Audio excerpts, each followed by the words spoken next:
الله أنت القدوس يا الله أنت الجبار يا الله أنت الغفور يا الله أنت الغفار يا الله أنت العليم يا الله أنت القهار يا الله أنت المعطي يا الله أنت الوهاب يا الله أنت الشاكر يا الله أنت الحميد يا الله أنت الواحد يا الله أنت الجميل يا الله لا إله إلا الله محمد رسول الله نحمده ونصلي على رسوله الكريم اما بعد فاعوذ بالله من الشيطان الرجيم بسم الله الرحمن الرحيم رب اشرح لي صدري ويسر لي امري واحلل عقدة من لساني يفقهوا قولي۔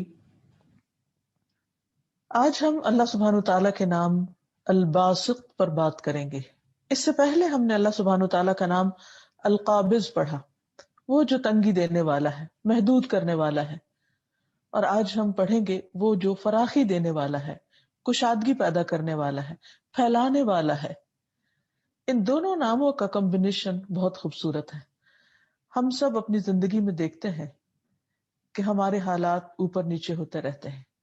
بعض اوقات ہمارے دل میں ایک تنگی کا احساس ہوتا ہے اور بعض اوقات کشادگی کا۔ بعض اوقات رزق روزی میں کشادگی ہو جاتی ہے اور بعض اوقات تنگی ہو جاتی ہے۔ بعض اوقات جگہ انسانوں پر تنگ ہونے لگتی ہیں اور بعض اوقات چھوٹی جگہ بھی انسانوں کے لیے خوشی اور فراخی کا باعث ہوتی ہیں۔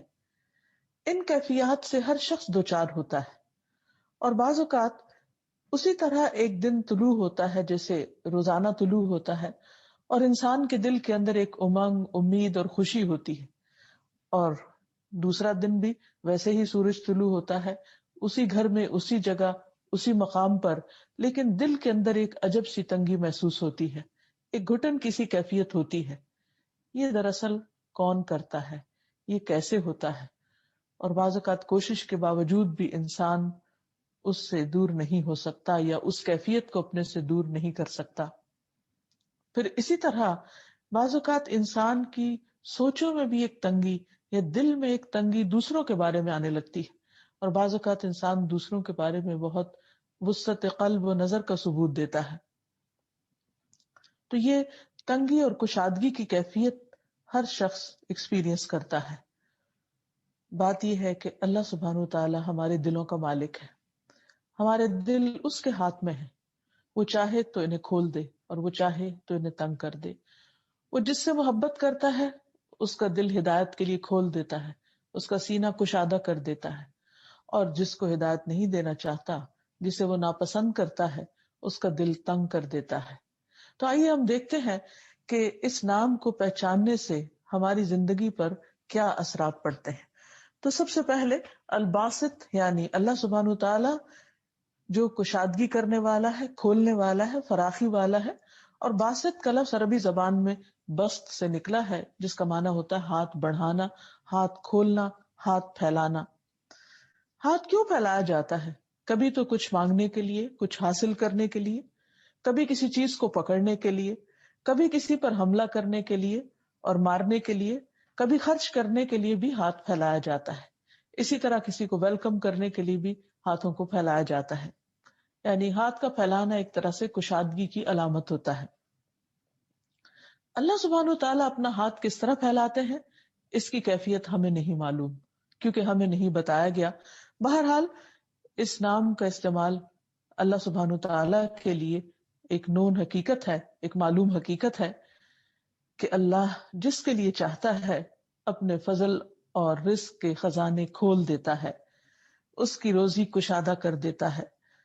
بندوں کے دل بھی اس کی حکمت اور رحمت کے ساتھ کھلتے ہیں، یعنی اللہ تعالیٰ کی رحمت اور حکمت سے انہیں شرح صدر حاصل ہوتا ہے، اور پھر جس کے لیے اللہ تعالیٰ چاہے اس کے لیے تنگی پیدا کر دیتا ہے۔ قرآن مجید میں اللہ تعالیٰ فرماتے ہیں لَهُ مَقَالِيدُ السَّمَاوَاتِ وَالْأَرْضِ يَبْسُطُ الرِّزْقَ لِمَن يَشَاءُ وَيَقْدِرُ إِنَّهُ بِكُلِّ شَيْءٍ عَلِيمٌ۔ سورۃ الشورى کی اس آیت کا مطلب یہ ہے کہ آسمانوں اور زمین کی کنجیاں اسی کے پاس ہیں، وہ جس کے لیے چاہتا ہے رزق کشادہ کر دیتا ہے، جس کے لیے چاہتا ہے کم کر دیتا ہے، بلا شبہ وہ سب کچھ جاننے والا ہے۔ گویا انسانوں کے رزق کا مالک بھی اللہ تعالیٰ ہے، جیسے انسانوں کے دلوں کا مالک اللہ ہے۔ حقیقت یہ ہے کہ اللہ مالک کل شیء، اللہ ہی ہر چیز کا مالک ہے، ہر چیز اس کی ملکیت میں ہے، اس کے کنٹرول میں ہے، جہاں جس کو وہ جتنا چاہے اختیار دے سکتا ہے، اس کے لیے وسعت پیدا کر سکتا ہے۔ اس لیے اگر انسان کی زندگی میں رزق فراواں ہے تو اسے اللہ سبحانہ تعالیٰ ہی کی طرف سے سمجھے، نہ کہ اپنی کوششوں کا نتیجہ۔ اور اگر انسان کی زندگی میں رزق تنگ ہے یا تنگی آنا شروع ہو جائے تو اس پر بھی ضرور انسان توجہ دے۔ وہ کون سی ایسی بات ہے کہ جس کی وجہ سے ایسا ہو رہا ہے، کیونکہ بعض اسباب بھی رزق کی تنگی کا باعث بنتے ہیں۔ اسی طرح ہم دیکھتے ہیں کہ رسول اللہ صلی اللہ علیہ وسلم نے فرمایا، اللہ تعالیٰ نے مجھ سے فرمایا کہ خرچ کرو، تم پر خرچ کیا جائے گا۔ اور رسول اللہ صلی اللہ علیہ وسلم نے فرمایا، اللہ کا دایاں ہاتھ بھرا ہوا ہے اور رات دن کی فیاضی سے اس میں کمی واقع نہیں ہوتی۔ کیا تم نہیں دیکھتے کہ جب سے اس نے آسمان اور زمین پیدا کیے ہیں تب سے اس نے کتنی فیاضی کی ہے، کتنا کچھ دیا ہے، لیکن اس کے دائیں ہاتھ میں کوئی کمی واقع نہیں ہوتی۔ تو گویا اللہ رب العزت جو کہ زمین و آسمان کے سارے خزانوں کا مالک ہے، وہ اپنی مرضی، حکمت اور مصلحت کے تحت جسے چاہتا ہے عطا کرتا ہے اور جس سے چاہتا ہے اس کو روک لیتا ہے۔ لیکن وہ ہم سے کیا چاہتا ہے کہ اگر ہم یہ چاہتے ہیں کہ ہمارے لیے رزق کے خزانے کھل جائیں، وسیع ہو جائیں، تو ہم بھی دوسروں کے لیے اپنے خزانوں کو کھول دیں، اپنے دلوں کو کھول دیں۔ ایک اور بات جو اس نام کو سمجھ کر ہمارے علم میں آتی ہے وہ یہ کہ اللہ تعالیٰ جس کو جتنا چاہتا ہے اتنا عطا کرتا ہے، یعنی اس کی کمیت اور اس کی کیفیت جو ہے، اس کی کوالٹی اور کوانٹٹی کا کنٹرول بھی اللہ سبحانہ تعالیٰ کے ہاتھ میں ہے۔ قرآن مجید میں اللہ تعالیٰ فرماتے ہیں، اللہ یبسط الرزق لمن یشاء ویقدر وفرحوا بالحیات الدنیا وما الحیات الدنیا فی الآخرۃ الا متاع۔ اللہ رزق فراخ کر دیتا ہے جس کے لیے چاہتا ہے اور تنگ کر دیتا ہے جس کے لیے چاہتا ہے، یعنی یہ خالصتاً اس کی مشیت پر مبنی ہے۔ اور وہ دنیا کی زندگی پر خوش ہو گئے، حالانکہ دنیا کی زندگی آخرت کے مقابلے میں تھوڑے سے سامان کے سوا کچھ نہیں۔ یعنی انسان پر اگر رزق زیادہ ہو جاتا ہے، فراواں ہو جاتا ہے، تو ضروری نہیں کہ اس میں اللہ تعالیٰ کی رضا بھی شامل ہو، یعنی ایسے لوگوں پر اللہ تعالیٰ خوش بھی ہو۔ اور اگر کسی پر رزق تنگ ہو جاتا ہے تو اس کا یہ مطلب نہیں کہ یہ اللہ تعالیٰ کی ناراضگی ہی کا باعث ہوگا۔ اسی طرح اگر کسی پر رزق تنگ ہو جاتا ہے تو ضروری نہیں کہ اللہ سبحانہ تعالیٰ اس پر ناراض ہو کر ہی اس کا رزق تنگ کرے، یہ اس کی مشیت پر مبنی ہے، کیونکہ وہ جو چاہے کر سکتا ہے۔ ایک اور جگہ پر فرمایا، ان اللہ یرزق من یشاء بغیر حساب، بے شک اللہ جسے چاہتا ہے بے حساب رزق عطا کر دیتا ہے۔ اور عمومی طور پر ہم دیکھتے ہیں کہ بعض اوقات لوگ اس کی نافرمانی بھی کرتے ہیں، بعض اوقات اس کا انکار بھی کر رہے ہوتے ہیں، بعض اوقات بہت غلط قسم کے کام بھی کر رہے ہوتے ہیں، اس کے باوجود وہ ان کا رزق فراخ کر دیتا ہے۔ اور اس کے برعکس بعض اوقات لوگ اللہ تعالیٰ کے عبادت گزار ہوتے ہیں، فرما بردار ہوتے ہیں، اچھے کام بھی کر رہے ہوتے ہیں، لیکن ان کا رزق تنگ ہو جاتا ہے، کیونکہ یہ اللہ سبحانہ تعالیٰ کی اپنی مشیت اور اپنی چاہت پر مبنی ہے، اور اس کی حکمت کا تقاضا ہے کہ وہ ایسا کرے۔ اس کے اسباب، اس کی وجوہات اسی کے علم میں ہے، اور اس کا کوئی فیصلہ بھی غلط نہیں ہوتا یا ظلم پر مبنی نہیں ہوتا۔ ہاں، بعض اسباب کا ذکر اس نے اپنی کتاب میں کیا ہے۔ مثلا قرآن مجید کی ایک آیت میں آتا ہے، وَلَوْ بَسَطَ اللَّهُ الرِّزْقَ لِعِبَادِهِ لَبَغَوْا فِي الْأَرْضِ وَلَكِنْ يُنَزِّلُ بِقَدَرٍ مَا يَشَاءُ إِنَّهُ بِعِبَادِهِ خَبِيرٌ بَصِيرٌ۔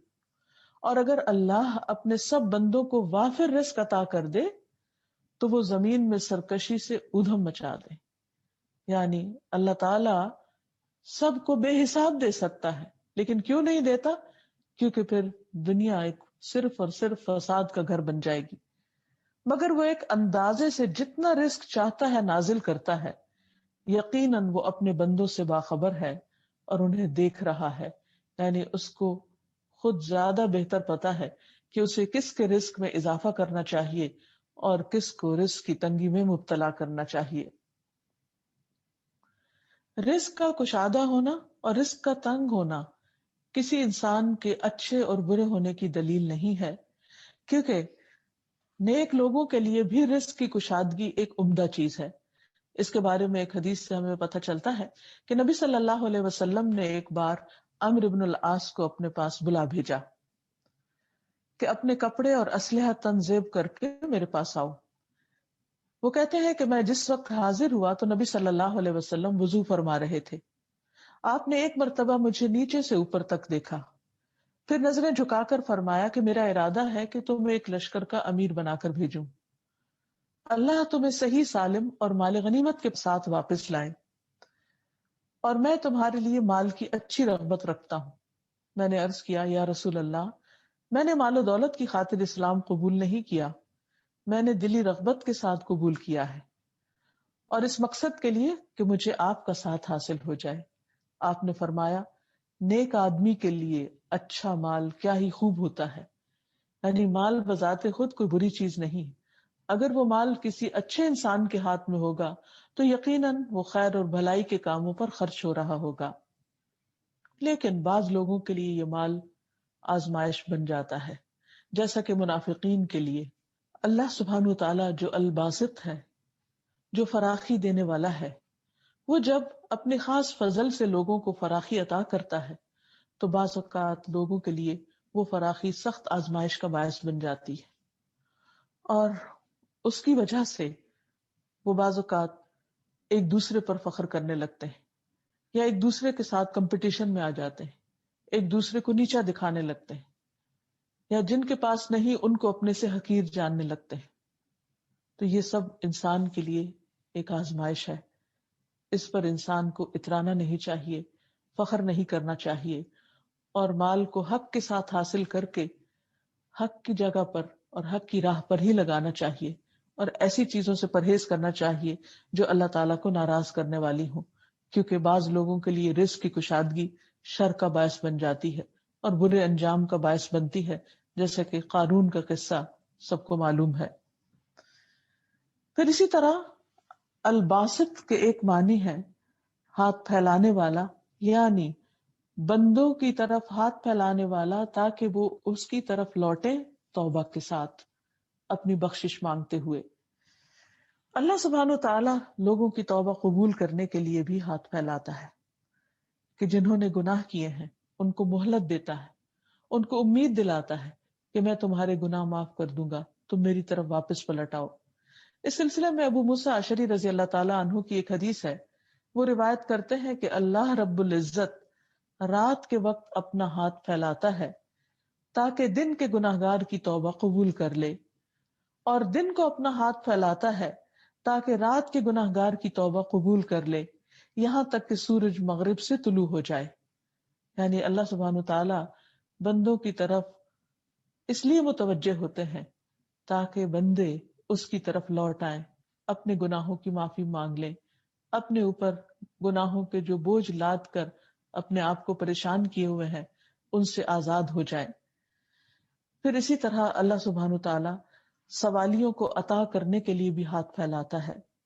ابن مسعود رضی اللہ عنہ سے روایت ہے کہ رسول اللہ صلی اللہ علیہ وسلم نے فرمایا، جب رات کا آخری تہائی حصہ باقی رہ جاتا ہے تو اللہ عز و جل آسمان دنیا پر نزول فرماتے ہیں، پھر آسمانوں کے دروازے کھول دیے جاتے ہیں، پھر اللہ عز و جل اپنے ہاتھوں کو پھیلا کر فرماتے ہیں، ہے کوئی مانگنے والا کہ اس کی درخواست پوری کر دی جائے، ہے کوئی استغفار کرنے والا کہ اس کو بخش دیا جائے، اور یہ سلسلہ طلوع فجر تک چلتا رہتا ہے، یعنی جب تک فجر کی اذان نہیں ہوتی اس وقت تک اللہ سبحانہ تعالیٰ اپنے بندوں کو پکارتے رہتے ہیں کہ اے بندو اٹھو اور معافی مانگ لو، اے بندو اٹھو اور اپنی ضروریات مجھ سے مانگ لو، میں تمہاری ضروریات پوری کر دوں گا، میں تمہاری دعائیں قبول کر لوں گا۔ یہ اللہ سبحانہ تعالیٰ کی خاص عنایت ہے، شفقت ہے، مہربانی ہے اور محبت ہے اپنے بندوں کے ساتھ، ورنہ اسے ہماری ضرورت نہیں۔ ہم عام طور پر یہ سمجھتے ہیں کہ اگر رات کے پچھلے پہر میں اٹھ کر تہجد پڑھیں گے یا دعائیں مانگیں گے تو شاید اس سے اللہ تعالیٰ کو کچھ فائدہ ہو۔ ہرگز بھی نہیں۔ یہ جو کچھ بھی انسان کرتا ہے وہ اپنے ہی فائدے کے لیے کرتا ہے۔ اب جب انسان کو اللہ سبحانہ وتعالیٰ کی یہ صفت سمجھ میں آنے لگتی ہے تو اس کے بعد انسان پر کچھ ذمہ داریاں عائد ہوتی ہیں کہ وہ اپنے رویے اور طرز عمل کو اس کے مطابق بدلے۔ حقیقت یہ ہے کہ اللہ تعالیٰ کی معرفت انسان کی زندگی میں، انسان کے دل میں، اس کی سوچ میں، اس کے خیالات میں، اس کی گفتگو میں، اس کے اٹھنے بیٹھنے میں ایک بڑی تبدیلی پیدا کر دیتی ہے۔ وہ شخص جو اللہ تعالیٰ کو پہچانتا ہے اور وہ جو نہیں پہچانتا برابر نہیں ہو سکتے۔ ویسے بھی علم والے اور بغیر علم کے ایک جیسے نہیں ہوتے۔ تو اسی طرح وہ لوگ جو اللہ سبحانہ وتعالیٰ کی ان صفات کو جانتے ہیں، ان ناموں کو جانتے ہیں اور ان کا گہرا ادراک رکھتے ہیں، وہ ان کی طرح نہیں ہو سکتے کہ جو اللہ تعالیٰ کو پہچانتے ہی نہیں۔ جاننا اور نہ جاننا برابر نہیں ہے۔ تو آئیے دیکھتے ہیں کہ جس نام کو انسان اچھی طرح پہچان لیتا ہے پھر اس کے مطابق اس کی زندگی پر کیا اثر پڑتا ہے۔ مثلاً اگر ہمیں اللہ تعالیٰ کی یہ صفت سمجھ آ جائے کہ وہ الباسط ہے، وہ پھیلانے والا ہے، فراخی دینے والا ہے، تو پھر ہم اس کی طرف پورے ذوق اور شوق کے ساتھ رجوع کریں، اس پر ایمان لائیں، اس کی توحید کا اقرار کریں، اور جو شخص اس کی توحید کو کھلے دل سے قبول کرتا ہے اللہ سبحانہ و تعالیٰ اس کا دل کھول دیتا ہے، اسے شرح صدر نصیب ہو جاتا ہے، اور پھر وہ اپنے رب کی اطاعت خوشی خوشی کرنے لگتا ہے، اسے اپنے رب سے محبت ہو جاتی ہے اور وہ اپنے رب کی رحمت کے اور زیادہ قریب ہو جاتا ہے۔ قرآن مجید میں اللہ تعالیٰ فرماتے ہیں وَمَن يُؤْمِن بِاللَّهِ يَهْدِ قَلْبَهُ، جو اللہ پر ایمان رکھتا ہے اللہ سبحانہ وتعالیٰ اس کے دل کو ہدایت دے دیتا ہے، اس کے دل کو تھام لیتا ہے، اس کو خوشی عطا کرتا ہے، اس کے دل میں ایک نور پیدا کر دیتا ہے، اور پھر وہ عام انسانوں کی طرح نہیں رہتا، اس کی سوچ وسیع ہو جاتی، وہ صرف دنیا کے بارے میں نہیں سوچتا، وہ دنیا کے پیدا کرنے والے کے بارے میں سوچنے لگتا ہے، وہ صرف آج کی زندگی اور آج کے دن کے بارے میں نہیں سوچتا، وہ کل کی زندگی اور کل کے گھر کے بارے میں سوچتا ہے، وہ عارضی زندگی اور عارضی دنیا کے پیچھے ہی نہیں بھاگتا، اس کی دوڑ پھر آخرت کی طرف لگ جاتی ہے، اور یہ اس وقت ہوتا ہے جب انسان کے دل میں توحید کا نور آ جاتا ہے اور وہ نور اس کے اندر ایک خاص قسم کی وسعت پیدا کر دیتا ہے۔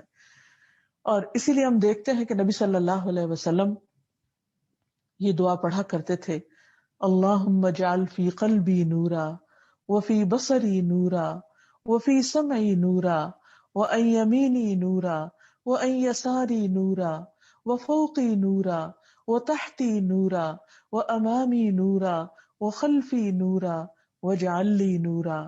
اے اللہ میرے دل میں نور پیدا کر دے، میری نظر میں نور پیدا کر دے، میرے کان میں نور پیدا کر دے، میری دائیں جانب نور پیدا کر دے اور میری بائیں جانب نور پیدا کر دے، میرے اوپر نور پیدا کر دے، میرے نیچے نور پیدا کر دے، میرے آگے نور پیدا کر دے، میرے پیچھے نور پیدا کر دے، اور تو مجھے نور ہی نور عطا کر دے۔ کیونکہ بندے کا دل جب اللہ کے ذکر سے معمور ہوتا ہے تو اس کے دل کو ایک خاص روشنی نصیب ہوتی ہے، اور اس وجہ سے شیطان اپنے وسوسے اس میں پھر نہیں ڈال سکتا، اور اگر شیطان کے وسوسے آئیں بھی تو اندر کا نور اتنا تیز ہو جاتا ہے کہ وہ ان وسوسوں کو بھسم کر کے رکھ دیتا ہے، جلا کے رکھ دیتا ہے۔ اور اسی طرح اگر انسان اللہ کے ذکر سے غافل ہوتا ہے، ایمان سے بے خبر ہوتا ہے، پھر ایسا دل شیطان کا گھر بن جاتا ہے اور انسان اس کے تسلط میں آنے لگتا ہے۔ اللہ سبحانہ وتعالیٰ اپنے بندوں کو جن کے اندر توحید کا نور ہوتا ہے ان بندوں کو اپنے خاص فرشتوں کی مدد عطا کرتے ہیں، اور ان کو فرشتوں کے ساتھ ایک خاص تعلق پیدا ہو جاتا ہے، وہ فرشتے ان کے لیے دعائیں بھی کرتے ہیں، اور اس طرح ان کی زندگی میں مشکل سے مشکل حالات اور تکلیف دہ سے تکلیف دہ سچویشن میں بھی ان کے اندر تنگی اور گھبراہٹ پیدا نہیں ہوتی، جیسے کہ قرآن مجید میں ایک اور جگہ پر آتا ہے کہ ان الذین قالوا ربنا اللہ ثم استقاموا تتنزل علیہم الملائکۃ الا تخافوا ولا تحزنوا وابشروا بالجنۃ التی کنتم توعدون نحن اولیاؤکم فی الحیاۃ الدنیا وفی الآخرہ وَلَكُمْ فِيهَا مَا تَشْتَهِي أَنفُسُكُمْ وَلَكُمْ فِيهَا مَا تَدَّعُونَ نُزُلًا مِّن غَفُورٍ رَّحِيمٍ إِنَّ الَّذِينَ قَالُوا رَبُّنَا اللَّهُ بے شک وہ لوگ جنہوں نے کہا کہ ہمارا رب اللہ ہے، ثُمَّ اسْتَقَامُوا پھر انہوں نے اس پر استقامت اختیار کی، وہ اس پر جم گئے، تو ایسے لوگوں کا انجام کیا ہوگا؟ تَتَنَزَّلُ عَلَيْهِمُ الْمَلَائِکَةُ ان پر فرشتے نازل ہوتے ہیں، ان پر فرشتے اترتے ہیں اور وہ آ کر ان کو تسلی دیتے ہیں کہ اللہ تخافوا ولا تحزنوا، کہ تم نہ خوف کھاؤ نہ غم کھاؤ، نحن اولیاؤکم فی الحیات الدنیا، ہم دنیا کی زندگی میں تمہارے دوست ہیں، وفی الآخرہ اور آخرت میں بھی، وَلَكُمْ فِيهَا مَا تَشْتَهِي أَنفُسُكُمْ اور وہاں تمہارے لیے وہ سب کچھ ہوگا جس کی تم خواہش کرو گے، وَلَكُمْ فِيهَا مَا تَدَّعُونَ اور جو تم طلب کرو گے، جو مانگو گے وہ تمہیں دیا جائے گا، اور یہ رب رحیم کی طرف سے ایک مہمانی ہوگی۔ تو گویا جو شخص اللہ سبحانہ تعالیٰ پر سچے دل سے ایمان لے آتا ہے، اللہ تعالیٰ اس کے دل میں نور پیدا کر دیتا ہے اور فرشتوں کے ساتھ اس کا تعلق پیدا ہو جاتا ہے، اور پھر انسان تنگی میں بھی وسعت محسوس کرتا ہے، گھبراہٹ میں بھی امن میں ہوتا ہے، اور اس دنیا میں بھی اور اگلی دنیا میں بھی۔ ایسے ہی لوگوں کے لیے قبریں بھی وسیع ہو جائیں گی، جنت کے باغوں میں سے باغ بن جائیں گی، ایسے لوگوں کے لیے حشر کے دن بھی گھبراہٹ نہ ہوگی اور وہ عرش الہی کے سائے تلے ہوں گے، ایسے لوگ امن کے ساتھ جنت میں داخل ہو جائیں گے۔ اس امن اور اس وسعت کو انجوائے کرنے کے لیے ضروری ہے کہ ہم اللہ سبحانہ تعالیٰ کی اس صفت کو سمجھیں اور اس کے مطابق اپنے اندر بھی وسعت لائیں، اور جب انسان اپنے اندر وسعت لاتا ہے تو پھر وہ بندوں کا بھی خیر خواہ بن جاتا ہے، وہ بندوں سے لینے والا نہیں بندوں کو دینے والا بن جاتا ہے، اور کوئی بھی شخص بندوں کو دے نہیں سکتا جب تک کہ اس کے اپنے دل میں وسعت نہ ہو۔ دل کی وسعت ہی ہاتھ میں وسعت پیدا کرتی ہے، دل کی وسعت ہی انسان کے لیے دوسروں کے بارے میں ان کی خطائیں معاف کرنے کا ذریعہ بنتی ہے، اور ان کے لیے انسان کا دل بڑا ہو جاتا ہے۔ اور اسی طرح وہ لوگ جن کے دل بڑے ہوتے ہیں پھر ان کے کام بھی بڑے ہوتے ہیں، چھوٹے دلوں والے چھوٹے کام کرتے ہیں اور بڑے دلوں والے بڑے بڑے کام کرتے ہیں، کیونکہ ان کی سوچیں بھی وسیع ہو جاتی ہیں۔ انسان جب اللہ تعالیٰ کے قریب آتا ہے تو پھر اللہ تعالیٰ سے ہی مانگتا ہے، اور جب بندہ اللہ سے مانگنے کے لیے ہاتھ اٹھاتا ہے تو اللہ تعالیٰ اس بات سے شرماتا ہے کہ وہ ان ہاتھوں کو خالی لوٹائے۔ پھر ایسا بندہ لوگوں کے آگے ہاتھ نہیں پھیلاتا، وہ لوگوں سے سوال نہیں کرتا، وہ اپنی معمولی سے معمولی حاجت بھی اللہ تعالیٰ سے مانگتا ہے۔ ابن عباس رضی اللہ عنہ سے مروی ہے کہ نبی صلی اللہ علیہ وسلم نے فرمایا، لوگوں سے بے نیاز ہو جاؤ اگرچہ مسواک کی لکڑی ہی کیوں نہ ہو، یعنی اس کے لیے بھی کسی سے لالچ نہ رکھو، اس کے لیے بھی کسی کے آگے ہاتھ نہ پھیلاؤ۔ ہاں، خیر کے کاموں کے لیے ہاتھ پھیلائے جا سکتے ہیں۔ اسود بن اسرم کہتے تھے کہ میں نے عرض کیا، یا رسول اللہ صلی اللہ علیہ وسلم، مجھے وصیت فرمائیے۔ آپ نے فرمایا، اپنے ہاتھ کو قابو میں رکھو کہ اس سے کسی کو تکلیف نہ پہنچے۔ میں نے عرض کیا، اگر میرا ہاتھ قابو میں نہ رہے تو پھر اور کیا چیز قابو میں رہ سکتی ہے؟ یعنی میرے ہاتھ تو قابو میں ہیں یا رہ سکتے ہیں؟ آپ نے فرمایا، اپنی زبان کو قابو میں رکھو۔ میں نے عرض کیا، اگر میری زبان ہی میرے قابو میں نہ رہے تو پھر اور کیا چیز میرے قابو میں رہ سکتی؟ یعنی وہ میری زبان ہے اور اس کو میرے قابو میں رہنا چاہیے۔ تو آپ نے فرمایا، پھر تم اپنے ہاتھ کو بھلے کام کے لیے ہی بڑھاؤ اور اپنی زبان سے بھلی بات ہی کہو۔ یعنی اگر تمہارا ہاتھ تمہارے قابو میں ہے اور زبان تمہارے قابو میں ہے تو پھر ان کو اچھے کاموں میں لگاؤ، اور جب انسان اچھے کاموں میں لگاتا ہے تو ایک کام کے بعد ایک نیک کام کا اس کو شوق بھی پیدا ہوتا ہے اور اس کو مواقع بھی ملتے چلے جاتے ہیں۔ پھر اسی طرح اگر انسان یہ چاہتا ہے کہ اللہ سبحانہ وتعالیٰ اس پر رزق فراخ کر دے تو اس کے لیے انسان کو چاہیے کہ وہ بھی اللہ تعالیٰ کا فرما بردار بن جائے، کیونکہ انسان کے لیے اللہ کی اطاعت سے رزق میں برکت آتی ہے۔ برکت کا مطلب ضروری طور پر یہ نہیں ہوتا کہ مال کی تعداد میں زیادتی ہو جاتی ہے، یعنی کاؤنٹنگ بڑھ جاتی ہے، بلکہ تھوڑا رسک بھی اس کے لیے بہت زیادہ محسوس ہوتا ہے۔ اور یہ بھی ایک عام تجربے اور مشاہدے کی بات ہے کہ بعض اوقات انسانوں کے پاس بے شمار ہوتا ہے، ان گنت ہوتا ہے، لیکن اس کے باوجود وہ خوف کا شکار ہوتے ہیں، دل کی تنگی کا شکار ہوتے ہیں۔ اور بعض لوگوں کے پاس بس ضرورت کا ہوتا ہے، لیکن اس کے باوجود وہ فکر مند نہیں ہوتے، غمگین نہیں ہوتے، وہ اس میں بھی خوش رہتے ہیں، اور اس تھوڑے میں بھی ان کے لیے بہت برکت ہو جاتی ہے۔ پھر اسی طرح عبداللہ بن مسعود رضی اللہ عنہ سے روایت ہے، وہ کہتے ہیں کہ رسول اللہ صلی اللہ علیہ وسلم نے فرمایا، جو چیز تمہیں جنت کے قریب کر سکتی ہے میں نے تمہیں اس کا حکم دے دیا ہے، اور جو چیز تمہیں جہنم کے قریب کر سکتی تھی میں نے تمہیں اس سے منع کر دیا ہے۔ روح القدس یعنی جبریل نے میرے دل میں یہ بات ڈالی ہے کہ کوئی جان اپنے رزق کی تکمیل کے بغیر نہیں مرتی، یعنی ہر شخص اپنا رزق پورا کر کے ہی مرتا ہے، بس تم اللہ تعالیٰ سے ڈرو اور رزق کی تلاش میں میانہ روی اختیار کرو۔ کہیں ایسا نہ ہو کہ رزق کا مؤخر ہونا تمہیں اس بات پر اکسا دے کہ تم اللہ تعالیٰ کی نافرمانیاں کر کے اس کی تلاش میں پڑ جاؤ۔ یاد رکھو جو کچھ اللہ تعالیٰ کے پاس ہے وہ اس کی اطاعت کر کے ہی حاصل کیا جا سکتا ہے، یعنی اگر تم چاہتے ہو کہ تم پر رب کی نوازشیں ہو تو تم بھی اس کی طرف رجوع کرو، جیسا کہ قرآن مجید میں آتا ہے کہ اذا سألک عبادی انی فانی قریب، جب میرے بندے آپ سے میرے بارے میں پوچھے تو آپ بتا دیجئے کہ بے شک میں قریب ہی ہوں، اجیب دعوت الداع اذا دعانی، میں پکارنے والے کی پکار کا جواب دیتا ہوں جب بھی وہ مجھے پکارتا ہے۔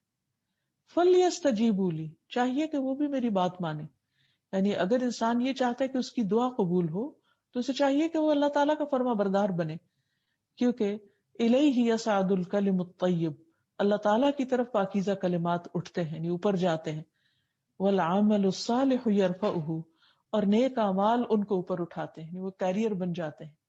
اسی طرح رزق میں وسعت اور برکت کے لیے بھی نیک اعمال انسان کو فائدہ دیتے ہیں۔ ایک اور چیز اس سلسلے میں یہ بھی یاد رہے کہ انسان حلال ذرائع ہی اختیار کرے۔ رسول اللہ صلی اللہ علیہ وسلم نے فرمایا، رزق حاصل ہونے میں تاخیر کی وجہ سے مایوس نہ ہو، کیونکہ مرتے دم تک بندے کے نصیب کا جو رزق ہے وہ اس تک پہنچ کر رہے گا، اس لیے میانہ ربی کے ساتھ رزق کی تلاش میں رہو اور حلال روزی اختیار کرو اور حرام چھوڑ دو۔ پھر اسی طرح آپ صلی اللہ علیہ وسلم نے یوں بھی خبردار کیا کہ فراخی رزق کے لیے لوگ حرام طریقے اختیار کرنا شروع کر دیں گے۔ نبی صلی اللہ علیہ وسلم نے فرمایا، لوگوں پر ایک ایسا زمانہ آئے گا کہ انسان کوئی پرواہ نہیں کرے گا کہ جو کچھ اس نے حاصل کیا ہے وہ حلال سے ہے یا حرام سے، یعنی رزق کے معاملے میں وہ کانشیس نہیں رہے گا۔ تو اس سلسلے میں بھی یاد رہے کہ چونکہ الباسط اللہ سبحانہ و تعالیٰ ہے، فراخی دینے والا وہ ہے، لہذا انسان اللہ سبحانہ و تعالیٰ سے فراخی کی امید رکھتے ہوئے حلال طریقوں کو ہی اختیار کرے۔ پھر یہ ہے کہ فراخی رزق پر شکر گزار بن جائے اور تنگی آنے پر صبر کرنے والا بن جائے۔ نبی صلی اللہ علیہ وسلم نے فرمایا، قیامت کے دن اللہ تعالیٰ فرمائیں گے، اے ابن آدم، میں نے تجھے گھوڑوں اور اونٹوں پر سوار کیا اور عورتوں سے تیرا نکاح کیا، میں نے تجھے اس حال میں رکھا کہ تم سردار تھے، لگان وصول کرتے تھے، فَأَيْنَ شُكْرُ ذَلِكَ، تو ان تمام چیزوں کا شکر کہاں ہے؟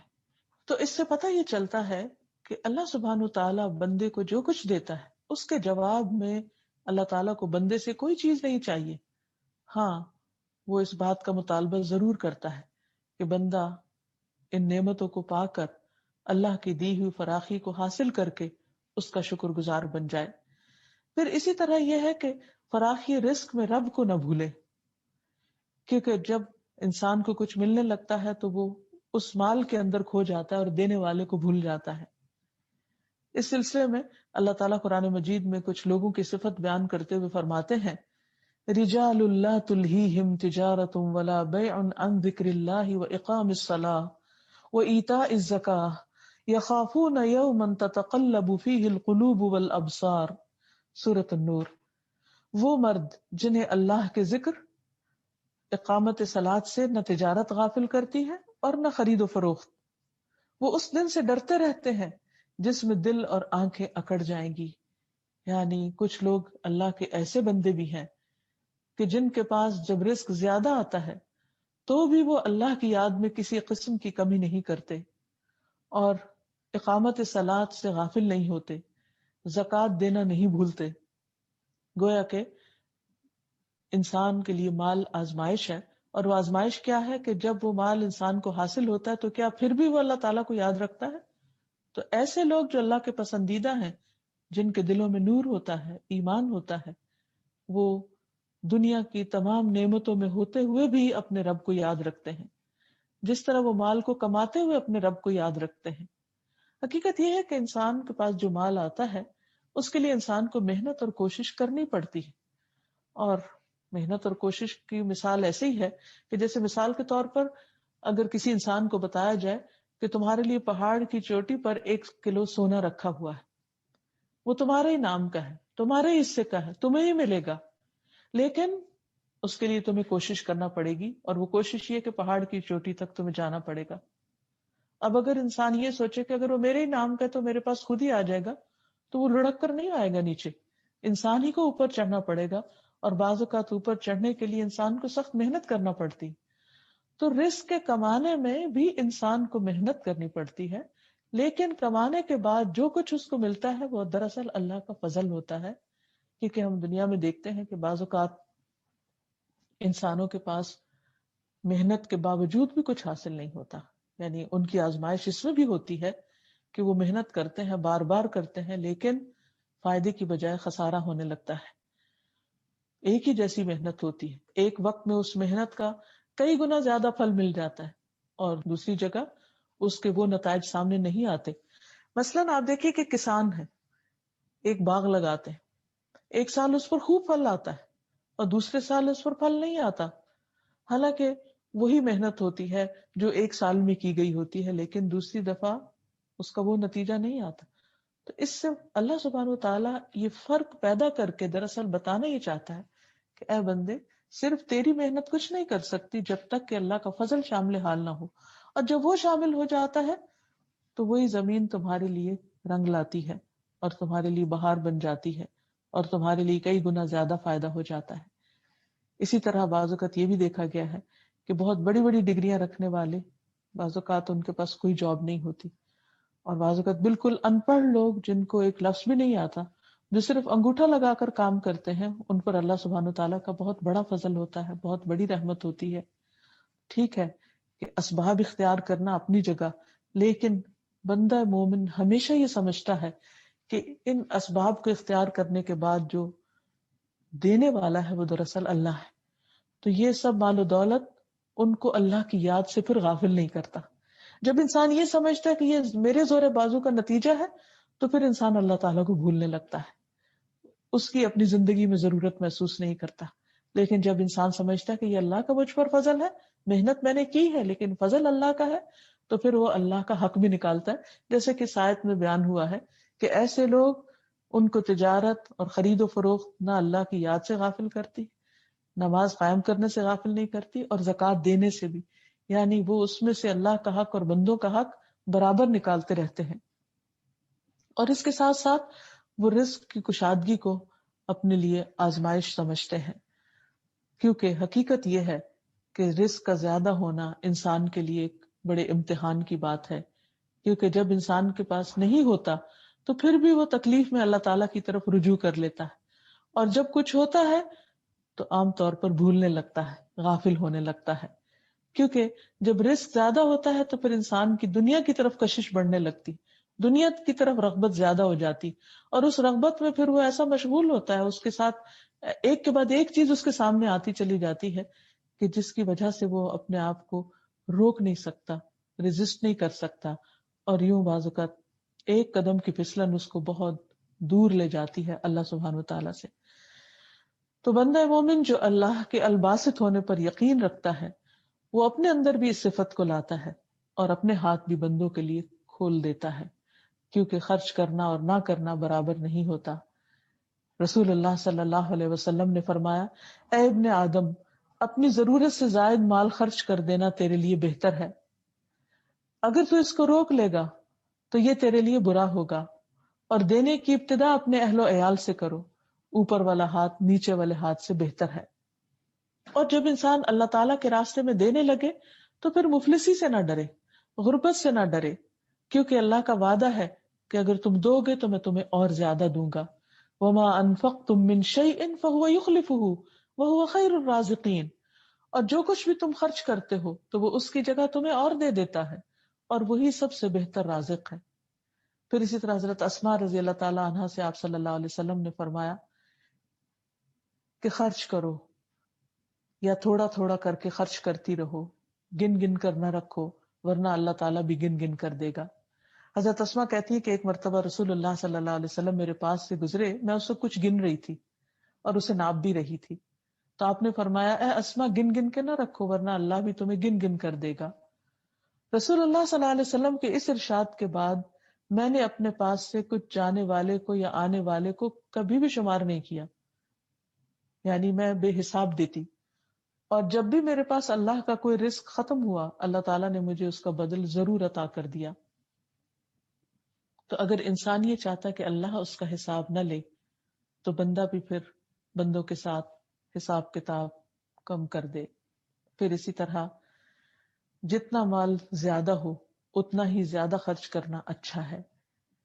آپ صلی اللہ علیہ وسلم نے فرمایا جو لوگ دنیا میں زیادہ مال و دولت جمع کیے ہوئے ہیں قیامت کے دن وہی خسارے میں ہوں گے، سوائے ان کے جنہیں اللہ نے مال دیا ہو اور انہوں نے اسے دائیں بائیں آگے پیچھے خرچ کیا ہو اور اسے بھلے کاموں میں ہی لگایا ہو۔ پھر اسی طرح یہ ہے کہ انسان اس مال کو خرچ کر کے اپنی گردن کو جہنم سے آزاد کرتا ہے۔ اسی طرح دنیا میں بھی انسان کے دل سے گھٹن، غم، تنگی، پریشانی اور ڈپریشن ختم ہوتا ہے، اور ہر انسان کو کچھ نہ کچھ ضرور خرچ کرنا چاہیے۔ تو اللہ سبحانہ تعالیٰ جب انسان کو وسعت دے تو پھر انسان کو کچھ اور چیزوں سے بھی بچنے کی ضرورت ہے۔ مثلا انسان اسراف اور فضول خرچی نہ کرے۔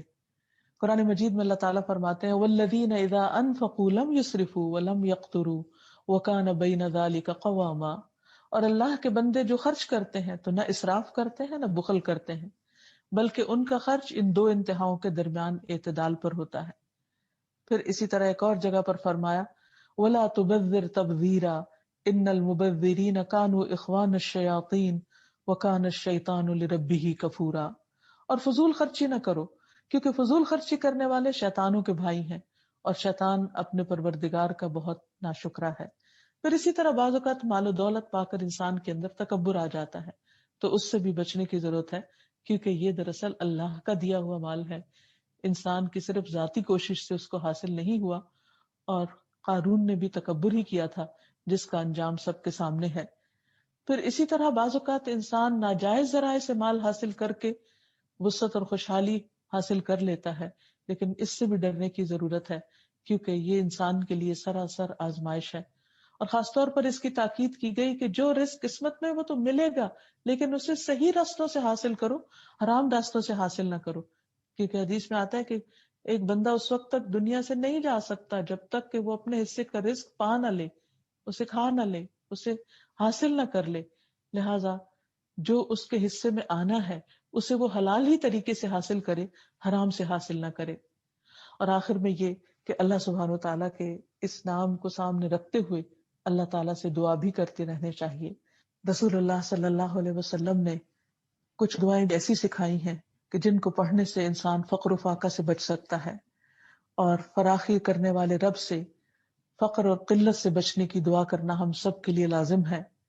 نبی صلی اللہ علیہ وسلم یہ دعا مانگا کرتے تھے اللہم انی اعوذ بک من الفقر والقلت والذلت واعوذ بک من ان اظلم او اظلم، اے اللہ میں تیری پناہ چاہتا ہوں محتاجی سے، قلت سے، ذلت سے، تیری پناہ چاہتا ہوں اس بات سے کہ میں ظلم کا ارتکاب کروں یا مجھ پر ظلم کیا جائے۔ تو بہرحال انسان کے لیے لازم ہے کہ وہ دینے والے رب، فراخی پیدا کرنے والے رب سے رزق حلال اور طیب مانگتا رہے۔ ام سلمہ رضی اللہ عنہا سے روایت ہے رسول اللہ صلی اللہ علیہ وسلم نماز فجر سے سلام پھیر کر یہ دعا پڑھا کرتے تھے اللہم انی اسألک علما نافعا ورزقا طیبا وعملا متقبلا، اے اللہ میں آپ سے علم نافع، پاکیزہ روزی اور مقبول عمل کا سوال کرتا ہوں۔ اللہ سبحانہ و تعالی ہمیں وسعتوں سے نوازے اور دنیا اور آخرت کی تنگیوں سے محفوظ رکھے۔